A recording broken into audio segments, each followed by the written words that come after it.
नमस्कार विद्यार्थियों, श्रीमती मोहरी देवी तापड़िया कन्या महाविद्यालय जसवंतगढ़ के YouTube चैनल पर एक बार पुनः आपका हार्दिक स्वागत और अभिनंदन है। मैं प्रवक्ता चंद्र प्रकाश गुर्जर। आज की क्लास हमारे BA द्वितीय वर्ष के छात्रों हेतु इतिहास विषय की। इतिहास विषय के दौरान अगर बात की जाए, निरंतर हम जो राजस्थान के इतिहास के बारे में अध्ययन करें, राजस्थान के इतिहास के तहत अगर बात की जाए तो हम आमेर राज्य के बारे में पढ़ रहे हैं। आमेर राज्य बोले तो जयपुर के कच्छवाहा शासकों के बारे में पढ़ रहे हैं। जिसके तहत बात की जाए तो आमेर के राजा भारमल के बारे में हम पढ़ रहे हैं। भारमल और अकबर के मध्य संबंधों का जिक्र हम कर रहे हैं। भारमल और अकबर के मध्य संबंधों का जिक्र करते हुए हमने बात की किस तरीके से जो भारमल जो आस्करण को सिंहासन से हटाकर सिंहासन पर बैठता है, और उसके पश्चात हमने देखा जो नारनौल की जो घटना होती है, जिसके तहत वहाँ से जो मजनू खां मुग़ल सूबेदार होता है, हुमायूं के द्वारा नियुक्त होता है, उसको हाजी खां जो कौन होता है, अफ़गान सूबेदार होता है। अगर बात की जाए तो उसी दौरान जो हाजी खां और मजनू खां के मध्य जो संघर्ष की स्थिति नारनौल में पैदा होती है, उस वक्त इन भारमल के द्वारा मध्यस्थता करते हुए किस तरीके से जो मजनू खां, उसके परिवार और उसके सैनिकों को सुरक्षित निकाला जाता है, और उसकी जो मजनू खां के द्वारा जो बादशाह अकबर के पास जाकर तारीफ़ की जाती है, और उसके पश्चात अकबर के द्वारा जो भारमल को जो आगरा आमंत्रित किया जाता है, और उसके पश्चात हमने देखा कि एक जो अप्रत्याशित घटना घटती है, उसी दौरान अकबर का हाथी बिगड़ जाता है, और उस वक्त जो राजा भारमल और उसके सैनिकों के द्वारा उसे नियंत्रित किया जाता है, जिससे अकबर काफ़ी जो प्रसन्न होता है, और अकबर के द्वारा जो प्रसन्न होकर इसे आश्वासन दिया जाता है, वचन दिया जाता है किसको, राजा भारमल को, कि निकट भविष्य में मैं आपका भला करूंगा। अब उसके पश्चात उस घटना तक का हमने जिक्र किया। उसके पश्चात आज आगे की घटना से जो भारमल की मृत्यु तक जो अकबर के संबंधों के बारे में हम जिक्र करेंगे। जैसा कि अगर बात की जाए तो उसी दौरान जो भारमल की जो प्रथमतः भेंट होती है, पहली मुलाकात अकबर से होती है, वह जो काफ़ी प्रभावशाली मुलाकात रहती है। लेकिन उसके पश्चात 6 वर्षों तक जो भारमल की अगर बात की जाए, जीवन काफ़ी कष्टप्रद और संघर्षमयी रहता है। उसी दौरान आमेर राज्य की स्थिति काफ़ी जो अगर बात की जाए राजनीतिक हलचल रहती है, और अव्यवस्थित जो दौर है 6 वर्षों का हमें भारमल का देखने को मिलता है। जैसे ही भारमल अगर बात की जाए जयपुर लौट आता है पुनः, और उसी दौरान जो भारमल के जो एक कच्छवा शासक जो पूर्णमल है, पूर्णमल के पुत्र शुजा के द्वारा जो आमेर के सिंहासन के लिए जो दावेदारी कर दी जाती है, और इसके उत्तराधिकार को चुनौती दे दी जाती है। और ये बड़ी संकटमय स्थिति जो भारमल के सामने जो हो जाती है उसी दौरान। और उसी दौरान तुम बात करोगे तो ये जो मीणा वगैरह है, जो मीणा जाति, अगर हमने पहले बात की थी पीछे की क्लास में, कि मीणा जाति को पराजित करके कच्छवा शासकों के द्वारा क्या किया गया था, जो आमेर राज्य की स्थापना की जाती। तो यहाँ पहले से जो मूल निवासी मीणा और बड़ गुर्जर हमें देखने को मिलती है, और उन मीणाओं के द्वारा क्या किया जाता है, आमेर राज्य में जो उपद्रव और लूटमार शुरू कर दी जाती है। और मीणाओं पर नियंत्रण करने में जो भारमल शुरुआती दौर में उस 6 वर्षों के दौरान जो बात की जाए असफल रहता है। अकबर से मुलाकात 1556 ईस्वी में होती है, और ये जो 62 के दौरान जो बात की जाए 6 वर्षों तक का इसका समय जो संघर्षमय रहता है। उसी दौरान मीणाओं का उपद्रव शुरू हो जाता है, आमेर राज्य में अव्यवस्था और अराजकता फैल रखी है। और उसी दौरान जो एक पूर्णमल होता है कच्छवा शासक, उसके पुत्र शुजा के द्वारा जो सिंहासन के प्रति जो दावेदारी कर दी जाती है, और इसको चुनौती दे दी जाती है। अब यहाँ मेवात का एक मुग़ल सूबेदार होता है, मेवात का मुग़ल सूबेदार होता है। कौन होता है? सरफुद्दीन हुसैन होता है, ये मुग़ल सूबेदार है। अब जो शुजा के द्वारा जो इसको बात की जाए सिंहासन पे अधिकार को लेकर अपनी दावेदारी पेश की जाती है, और वो बात की जाए पूर्णमल को सिंहासन से हटाना चाहता था। अब इसके लिए वो चला जाता है किसके पास? सरफुद्दीन हुसैन है, जो मेवात राज्य में मुग़ल यानी कि अकबर का सूबेदार है, उसके पास चला जाता है, और उससे समझौता और साठगांठ करते हुए उसे अपने पक्ष में लेकर जो आमेर राज्य पे आक्रमण के लिए चला आता है। अब ये सरफुद्दीन हुसैन जो अपनी सेना लेकर आमेर राज्य पे आक्रमण करने के लिए आ जाता है। अब भारमल की सेना इस स्थिति में नहीं थी कि वो मुगलों की सेना, अगर बात की जाए, इस सरफुद्दीन की सेना का जो सामना कर सके। अब उसी दौरान जो भारमल के द्वारा जो समझौता किया जाता है किसके साथ, जो सरफुद्दीन के साथ, सरफुद्दीन के साथ समझौता किया जाता है। और उसी दौरान जो बात की जाए, सरफुद्दीन की अधीनता उसके द्वारा स्वीकार कर ली जाती है। किसके द्वारा स्वीकार कर ली जाती है, जो भारमल के द्वारा इसकी अधीनता स्वीकार कर ली जाती है और इसे वार्षिक कर देने का वचन इसके द्वारा दिया जाता है कि भाई मैं आपको वार्षिक खैरात दे दूंगा, टैक्स दे दूंगा। और तो इसी दौरान जो बात की सरफुद्दीन के द्वारा जो आमेर पे इसके राज्य को मान्यता दे दी जाती है, इसके अधिकार को भारमल को। लेकिन सरफुद्दीन यह संतुष्ट नहीं होता। सरफुद्दीन के द्वारा इसके साथ बुरा बर्ताव करते हुए इसके भाई जगन्नाथ को अपने साथ ले जाता है। राजा भारमल का जो भाई होता है जगन्नाथ, उसे अपने साथ ले जाता। उसके अलावा इसके 2 भतीजे होते हैं। कौन कौन से होते हैं, राज सिंह और खंगार। इन तीनों को अपने साथ ले जाता है। बोले क्या भरोसा तुम्हारा, तू खिराज से मना कर दे। इनको धरोहर के तौर पे अपने पास रखता है। बोले कभी भी जो बात की जाए समय पे तुम खराज देते रहना, नहीं तो तुम देख लेना तुम्हारे भाई और भतीजे हमारी कैद में है। तो ये बर्ताव इसके द्वारा किया जाता है। किसके द्वारा, मेवात के सूबेदार सरफुद्दीन हुसैन के द्वारा। अब इससे जो आमेर का राजा भारमल काफ़ी परेशान हो जाता है। अब यहीं से संतुष्ट नहीं है, ये जो हुसैन, जो बात की जाए, दोबारा से आक्रमण की तैयारियां करने लगता है कि जो आमेर राज्य पे और दोबारा आक्रमण करने की और उसके द्वारा अतिरिक्त धन वसूलने के लिए। तो उसी दौरान जब अकबर, ये जो भारमल को लगता है अगर अकबर के द्वारा इसकी योजना को मान्यता दे दी गई तो आमेर राज्य को इसके द्वारा नष्ट कर दिया जाएगा। उन परिस्थितियों में आमेर राज्य जो भारमल के हाथों से निकल जाएगा। तो इसके द्वारा निश्चय किया जाता है भारमल के द्वारा, क्यों न मैं सीधा जाकर अकबर से ही मिल लूँ और अकबर की अधीनता स्वीकार कर लूँ। अकबर की अधीनता पहले से स्वीकार कर रखी थी, इसकी बात की जाए। और अकबर के द्वारा जो 6 वर्षों पहले इसे दिया गया था कौन सा वचन, कि हम भविष्य में आपका भला करेंगे। तो इसे दुष्ट जो बात की जाए हुसैन से उसकी क्या हो सके, रक्षा हो सके और इससे ये बच जाए इसके प्रकोप से। इसलिए इसके द्वारा क्या किया जाता है, अकबर से मिलने का निश्चय किया जाता है। किसके द्वारा, भारमल के द्वारा। और उसी दौरान हम देखते हैं किस तरीके से जो इस भारमल की अकबर से दोबारा भेंट होती है।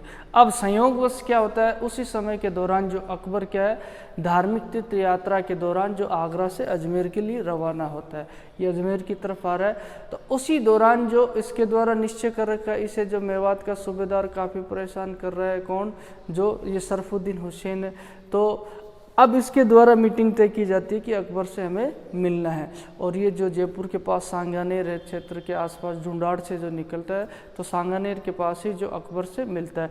अब इनकी मीटिंग के लिए व्यवस्था किसके द्वारा की जाती है, मध्यस्थता अकबर से कौन मिलाता है, ये चगताई खां होता है।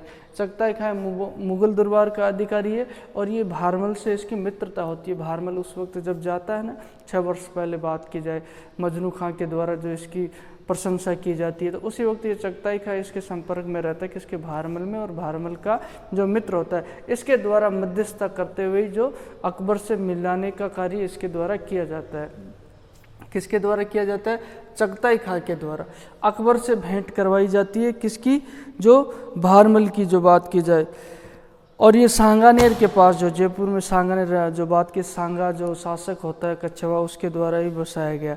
अब इसने जो बात की जाए, भारमल को मिलाया किससे, अकबर से। और भारमल के बारे में बताया कि वह वाकई में स्वामी भक्त और ईमानदार व्यक्ति है। जैसा कि उसके द्वारा ये भी बात कही गई कि आपने इसे 6 वर्षों पहले जो भविष्य में बात की जाए भला करने का आश्वासन दिया है, इसको बेचारे को परेशान कर रखा है। मेवात के सूबेदार की जो किसके, सरफुद्दीन हुसैन ने, जो काफ़ी परेशान कर रखा है। और राजा को बुरे दिन व्यतीत करने पड़ रहे हैं, बेचारे को पहाड़ियों में छिपकर जो जीवन व्यतीत करना पड़ रहा है। अगर आप इसे अपना संरक्षण प्रदान करो तो ये वफादारी और ईमानदारी से जो क्या बात की जाए शाही सेवा करेगा। स्वामी भक्ति के बारे में बताया जाता है और इसकी प्रशंसा की जाती है, इसकी बहादुर की। ये वही आदमी है जिसने हाथी को कंट्रोल किया था, उस वक्त सारे भाग गए थे। उस वक्त बात की जाए तो अकबर के द्वारा क्या कर दिया जाता है, उसका जो इसको किसको भारमल को जो संरक्षण प्रदान कर दिया जाता है। और उसी दौरान ये क्या करता है, भारमल जो अपने सरदारों के साथ पेश होता है, अन्य सरदारों के साथ, और उसके द्वारा जो क्या कर ली जाती है, अधीनता स्वीकार कर ली जाती है। किसके द्वारा, भारमल के द्वारा सीधी जो बात की जाए अकबर की अधीनता स्वीकार कर। अब ये जो मेवात का शासक है सरफुद्दीन हुसैन, इसके प्रकोप से बच जाता है। उसी दौरान जो अकबर पुनः वापस जो अजमेर से तीर्थ यात्रा करके जो वापस आगरा लौट रहा था, तो उसी समय के दौरान भारमल जो पुनः अकबर से भेंट करता है, और उसी दौरान जो मुग़लों के साथ जो वैवाहिक संबंध पहली बार जो राजपूतों के स्थापित होते हैं, उसी दौरान आमेर के राजा भारमल के द्वारा अपनी पुत्री हरका बाई का विवाह किसके साथ कर दिया जाता है, अकबर के साथ कर दिया जाता है। और तुम देखते हो जोधा अकबर सीरियल, मूलतः ये जोधा ये नहीं थी, जोधा तो जो बात की जाए जोधपुर की थी, और मोटा राजा उदय सिंह की पुत्री थी, ये तो हरका बाई थी, लेकिन इसे जो सीरियल में जो गलती से इसे ही जोधा बाई बताया जाता है। तो उसी दौरान जो बात की जाए हरका बाई के साथ विवाह कर दिया जाता है, और उसी दौरान मुग़लों और राजपूतों के संबंध में एक नए दौर की शुरुआत होती है, मूलतः बात की जाए। और आमेर के शासकों की बात की जाए, राजनीतिक महत्व बढ़ जाता है। आमेर के शासक जो कछवाहा शासक है, उनका वाकई में काफ़ी राजनीतिक महत्व बढ़ जाता है, और मुग़ल दरबार में इनकी भूमिका महत्वपूर्ण हो जाती है। और उसी दौरान हम देखते हैं कि जब सांबर के पास विवाह कर दिया जाता है, तो यहाँ जो इसका पुत्र भारमल का पुत्र जो भगवंत दास और उसका पौत्र कौन है, मान सिंह, ये अकबर के साथ जो आगरा जाते हैं और शाही सेना में चले जाते हैं। अकबर इनको अपने साथ ले जाता है, और यहीं से जो नए संबंधों की शुरुआत होती है मुग़ल और राजपूतों की बात की जाए। धीरे धीरे संपूर्ण राजस्थान में जो बात की जाए आमेर के शासकों का राजनीतिक महत्व बढ़ता ही चला जाता है, और निरंतर ये जो मुग़लों की सेवा में बात की जाए रहते हैं, और उसी दौरान जो अच्छे खासे मनसब इनके द्वारा प्रदान किए जाते हैं। भारमल के द्वारा भी बात की जाए तो 1574 ईस्वी में भारमल की मृत्यु होती है, और 10 वर्षों तक इसके द्वारा शाही सेवा की जाती। किसके द्वारा, भारमल के द्वारा शाही सेवा ईमानदारी और वफादारी से करते हुए इसके द्वारा जो निरंतर जो तरक्की और उन्नति प्राप्त की जाती है। तुम देखोगे अंत तक जो भारमल का मनसब बढ़कर कितना हो जाता है, 5000 तक इसका मनसब पहुंच जाता है। और यहीं से जो नए संबंधों की शुरुआत हमें देखने को मिलती है, और इसका जो महत्व है, आमेर राजघराने का महत्व दिनों दिन बढ़ता चला जाता है। जब भारमल की मृत्यु के पश्चात कौन बैठेगा सिंहासन पे, जो उसका पुत्र भगवंत दास है जो सिंहासन पर बैठेगा।